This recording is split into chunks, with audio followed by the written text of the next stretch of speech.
This is The Opinions, a show that brings you a mix of voices from New York Times Opinion. You've heard the news. Here's what to make of it.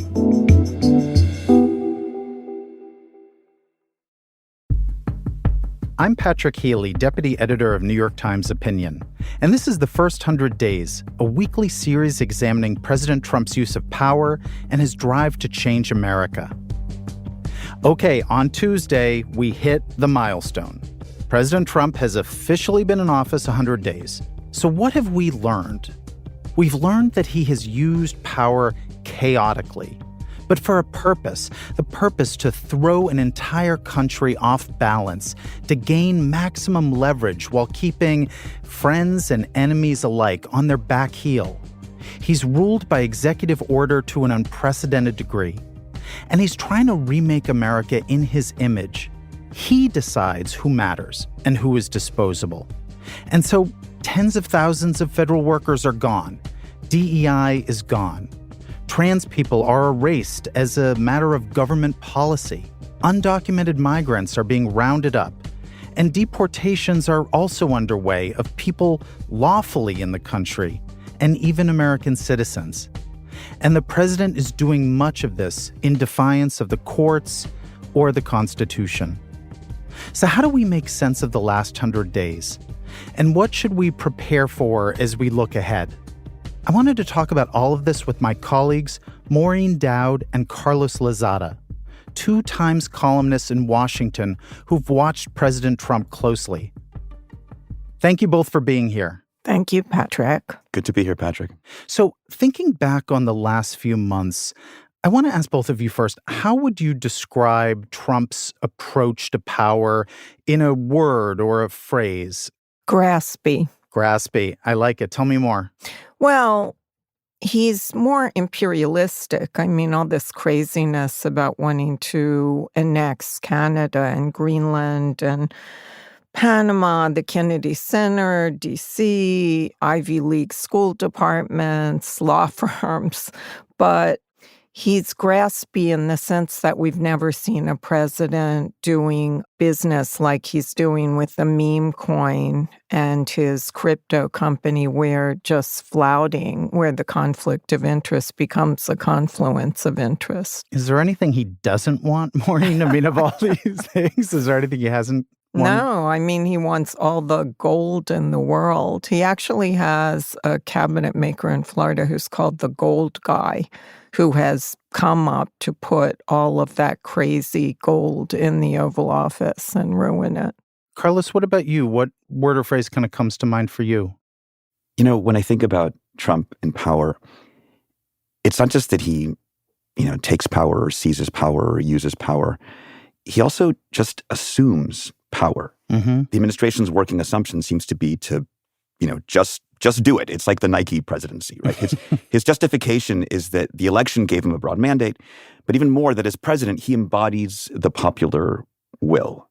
And they use that vision of the popular will to justify a lot of these power grabs. When Stephen Miller, his aide, talks about 80-20 issues, that's what he's talking about, right? Mm. Sort of like, well, this is the popular will, so who cares about the details? It's like the old line about how it's easier to ask for forgiveness than permission.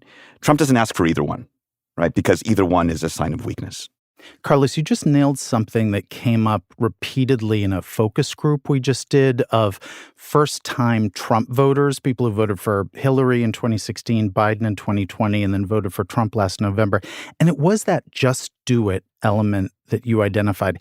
These people, even if they are now uncomfortable with Trump, some of them even regretting their choices, they do feel really moved by the idea that, as one of them said, God, a president can do something? He can do something? Is the action the point there, Carlos?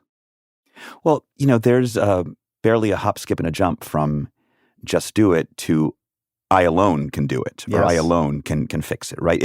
In a sense, it's a very populist approach, but populism is also anti-pluralist. It's a vision of power that doesn't admit other players or conventional limits on the one leader. So that's why the notion of the president just going ahead and doing stuff, That's part of why I think he loves to sign executive orders. Right. That's very presidential. He loves to sign documents.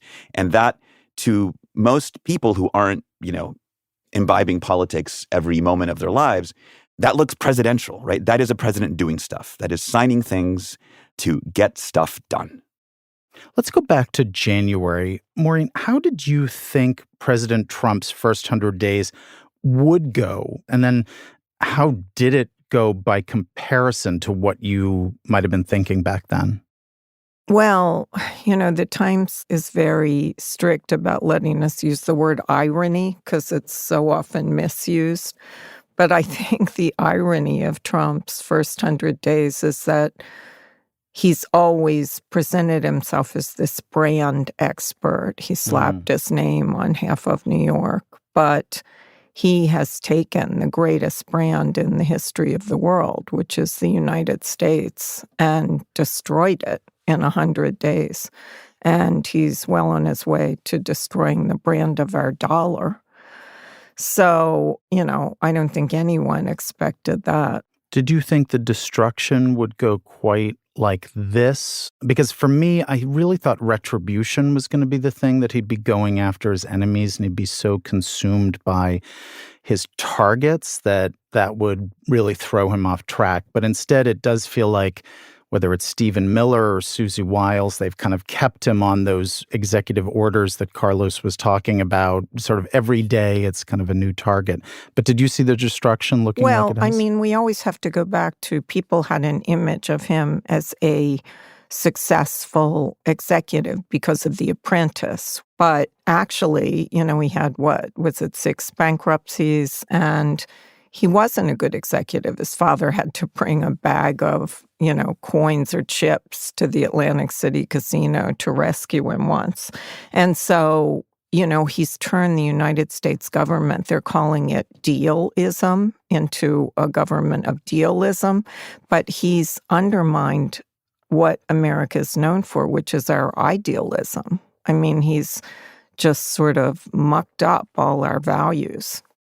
Yeah, I hadn't heard dealism, which I actually like better than the term people are using of transactionalism. When I look back on the first 100 days, Trump has this ability to shock you, yet not surprise you at the same time. It was clear that they were going to be much better prepared than they were in 2017 to come out of the gate, with an array of policies. The executive orders even felt like kind of weirdly better written than they were last time around. They were like actual policy documents. And so you sort of knew what he was going to come out on tariffs, on immigration.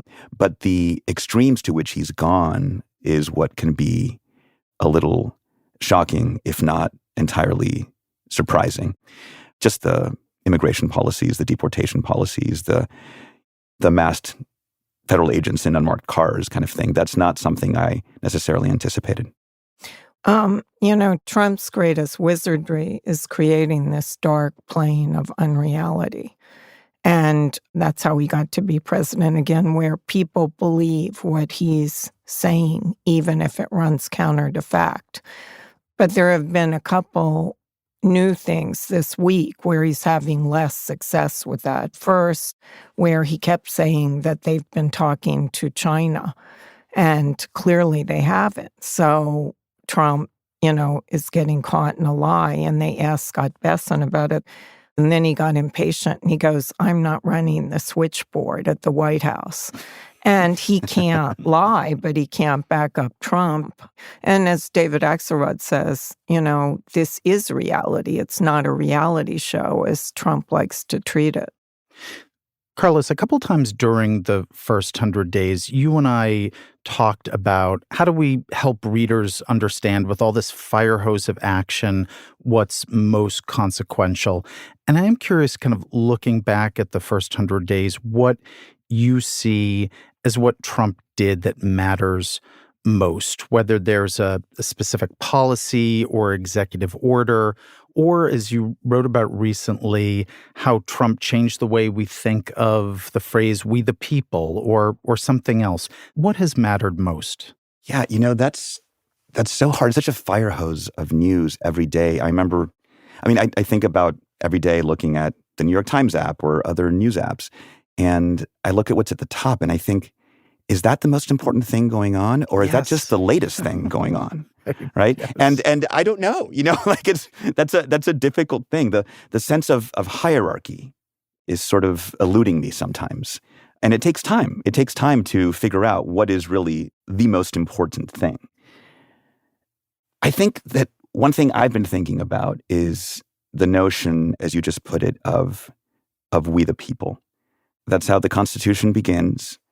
And what I've been thinking about with Trump is that so much of what he's doing is limiting the universe of we the people, right? Telling us that there are people who really don't count in that world. And that could be federal workers, right? They're expendable. Their loyalties are suspect. We don't need them. The U.S.-born children of undocumented immigrants also, don't belong, aren't really we the people, should not receive citizenship at birth, as the 14th Amendment tells us. Opponents of the president, former officials who have criticized him, don't deserve to be protected. It's another one of the key aspects of populism is that populist leaders purport to speak for the people, but the definition of the people is always malleable. It always changes. It's always shifting. And inevitably it becomes smaller. It shrinks until the only people who are we the people are the supporters of the leader. And to me, that's one of the through lines of the Trump era, certainly of the first 100 days of this second term. Maureen, what has Trump done that matters most? Well, again, I come back to the fake reality he's trying to create. He pardoned the 1,600 insurrectionists on January 6th and is trying to change the narrative of that day, which shall go down in infamy. He's going after the AP because they won't use Gulf of America. So it's like if he says it and you don't go along with it because it's not true, then he punishes you the way he's doing with Zelensky. And, I interviewed George Clooney about this show about Edward R. Murrow and Joe McCarthy. And when I first heard he was bringing this to Broadway, I was kind of surprised, like, what is the relevance? And it's become more relevant every minute of every day because of how Trump is going after people who are truthful, but who won't go along with his fake reality. Maureen, you're getting at something that I hear about so much from listeners and readers of the Times, which is that tension, that total frustration that they feel about this fake reality that they see Trump peddling and the way that it is degrading and destroying the truth about America. And they ask, why isn't the fight against him much greater? Where is the mobilization? Where's the call to action against Trump? And I want to ask, you've both worked in Washington for decades. You know the way the bureaucracy resisted and even thwarted Trump at times in his first term, and the way Congress and the courts have slowed down or even stopped presidents before. So I got to ask, has the fight gone out of Washington? Like, has the deep state and the Democrats and the courts lost their moxie or their creativity to resist? Because I keep hearing people telling me what a gloomy, depressed place D.C. is now, as if Doge and Trump have just laid siege in 100 days and the fight has just been leached out of the town. What happened? Well, I'm a Washington native, and I can sort of understand why everyone is reeling, because nothing like this has ever happened in Washington. Washington was a very stable place, no matter whether it was a Republican or Democrat.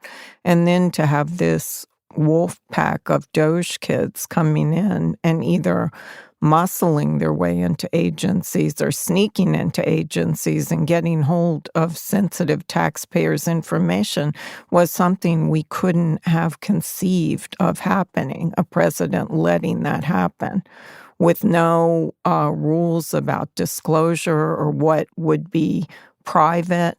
The civil service is gutted now, and all the programs around the world that gave America its reputation for generosity and idealism. And it was done very quickly, and it's very hard, for people to understand how to fight that.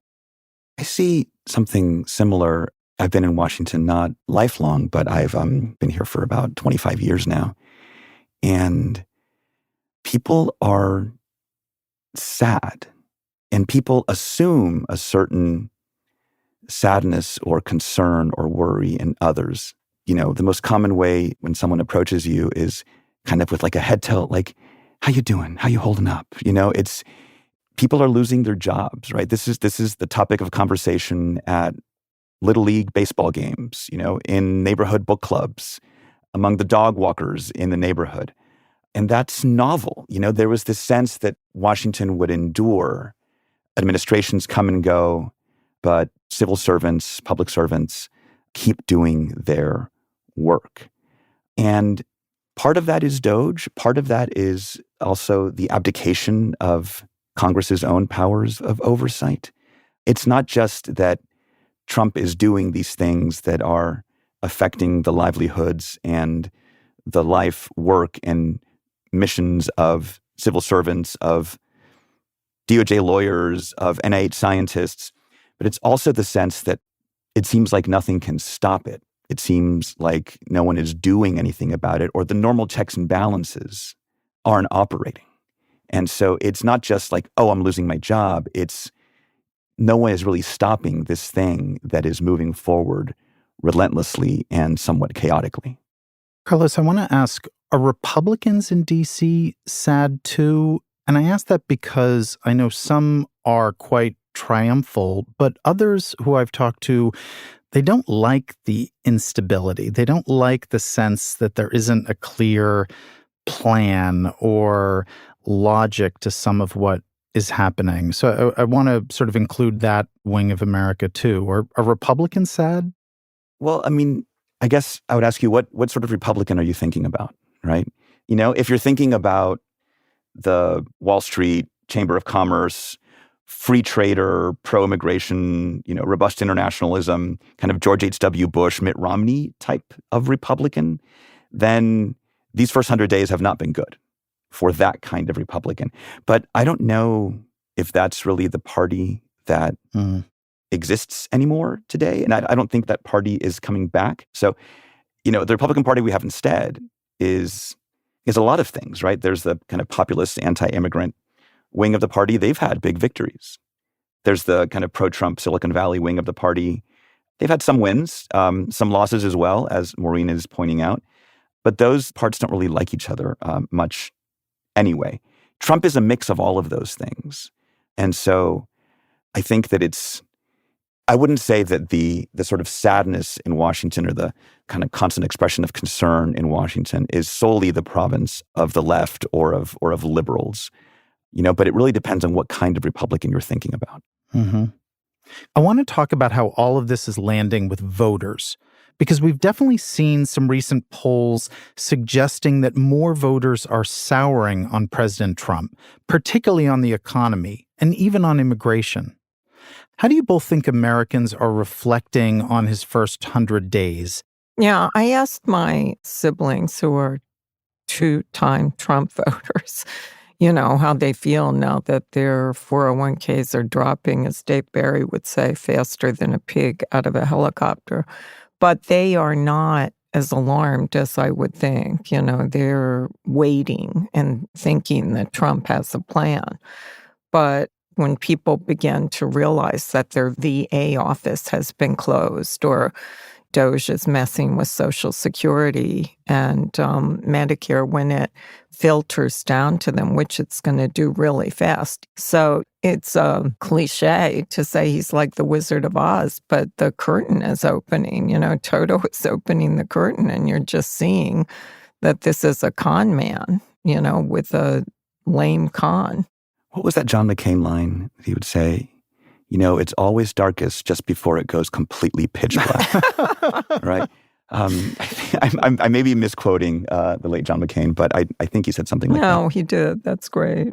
In some ways, I think about these polls, and I think it's not a huge stretch to say it's kind of par for the course for Trump. His approval ratings are never great, even if his approval among his base remains high. It's often been like that. What is interesting is that his approval rating on the core issues that helped him win the election, that those are also becoming weaknesses, not among his hardest core supporters, but maybe among the voters who weren't totally crazy about him, who maybe voted for Biden in 2020, but now went back to Trump because of inflation and the border. But now those don't seem like winning issues for him. I guess it's one thing to say you want a disruptor, you want a wrecking ball in Washington. It's another to experience the disruption to your retirement account, right? Or to see the wrecking ball against basic civil liberties. Then you might not be so crazy about it. I wonder if that's what's being reflected in the polls. Maureen, in your most recent column, you captured some of the ways that Trump has become what you called an emperor of chaos. And I think both of those words are so key, emperor and chaos. Because you would think that an emperor or a strongman would be able to prevent chaos, would have control. Why has President Trump lost a handle on so many things? Or was it an illusion that he ever had a handle on things in the first place? Yeah, well, we talked about that with The Apprentice. I think that gave the illusion. But I remember Carl Hulse, our chief Washington correspondent, saying to me the first time when Trump got elected, it's going to be, federal daycare, because he's the high chair king. He's a child in many ways who wants to throw the applesauce at the wall. So he enjoys that. He enjoys the chaos. But I think he's gotten himself into a fix this time because he's, what's the line from Network? He's messed with primal forces. Like he's upended, the American economy, the global economy, American values. In one fell swoop, he just turned everything that's important to us upside down. And I think it's going to be very hard to put it all back together again. Yeah, a president can only control so much, but boy, he can make a mess of a lot of things. Well, that's his whole plan, to take away control from the other branches of government and be an authoritarian. Okay, so now that we've experienced 100 days of the second Trump administration, we've got 1,300 more to go. What are you two most worried about what he's doing, both inside the United States, but also the country's place in the world? In other words, what will be the hardest to undo by people who disagree with what the president is doing? I think you hit on it right there when you said what will be the hardest to undo. Those are the things that I'm thinking about the most. Executive orders, like we said, they feel so presidential, but executive orders can be reversed.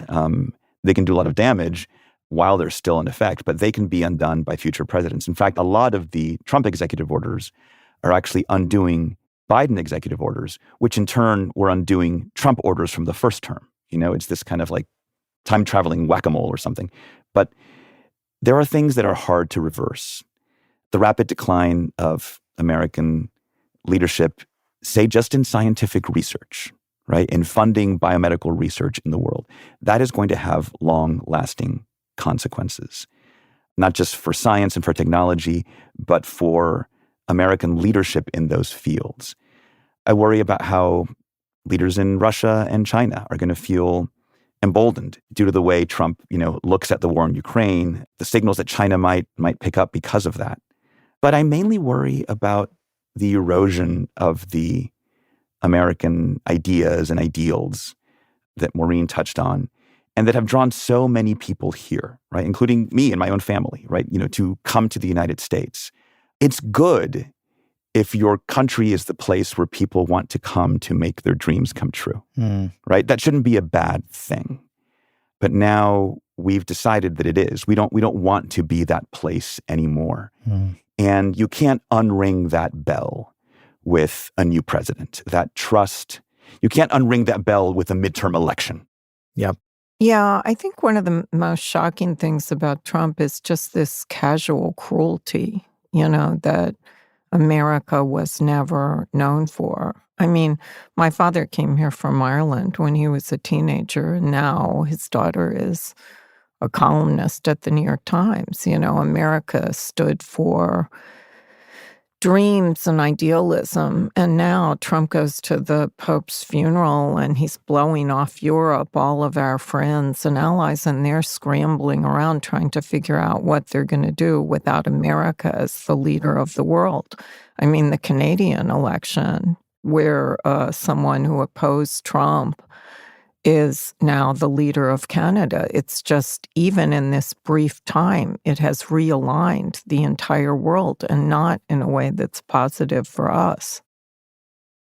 I want to end where we started this show, which was about Trump's desire to change America. And I want to ask each of you, what still gives you hope for America? I don't mean to be a Pollyanna about this, but this is one person, this is one president, this is 100 days. And while a midterms election does feel inadequate to the task of what is going on, as Carlos was getting at, I do want to ask you, what gives you hope about America? Dead silence, Patrick. Yikes. I guess maybe America itself, in a way, is what gives me hope. And here I'm just, what's the word I'm looking for? I'm just kind of retroactively affirming my own decisions, right? But I became an American citizen in November of 2014. So 2016 was the first American election I ever voted in. And especially living where I do in sort of the suburbs of Washington, D.C., I often get the joke like, oh, you have any regrets, for joining us just at this time?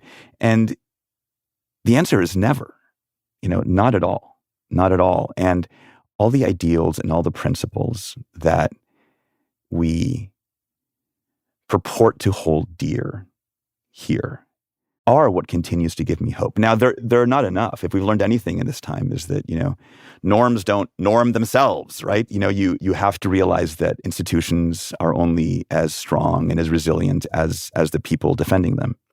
But the appeal that this place has held for so long, for so many, is what continues to give me hope, even if it means we have to work a lot harder at it than we thought we did before.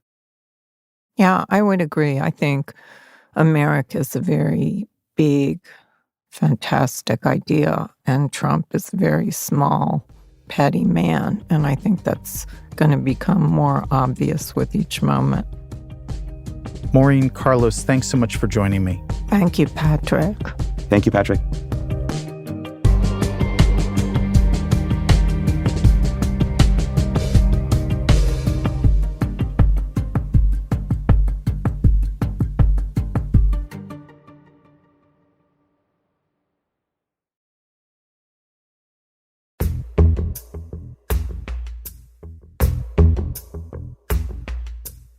If you like this show, follow it on Spotify, Apple, or wherever you get your podcasts. The Opinions is produced by Derek Arthur, Sophia Alvarez-Boyd, Vishaka Darba, Christina Samuelewski, and Jillian Weinberger. It's edited by Kari Pitkin, Allison Bruzek, and Annie Rose Strasser. Engineering, mixing, and original music by Isaac Jones, Sonia Herrero, Pat McCusker, Carol Saburo, and Afim Shapiro. Additional music by Amin Sahota. The fact-check team is Kate Sinclair, Mary Marge Locker, and Michelle Harris. Audience strategy by Shannon Busta and Christina Samuelewski. The executive producer of Times Opinion Audio is Annie Rose Strasser.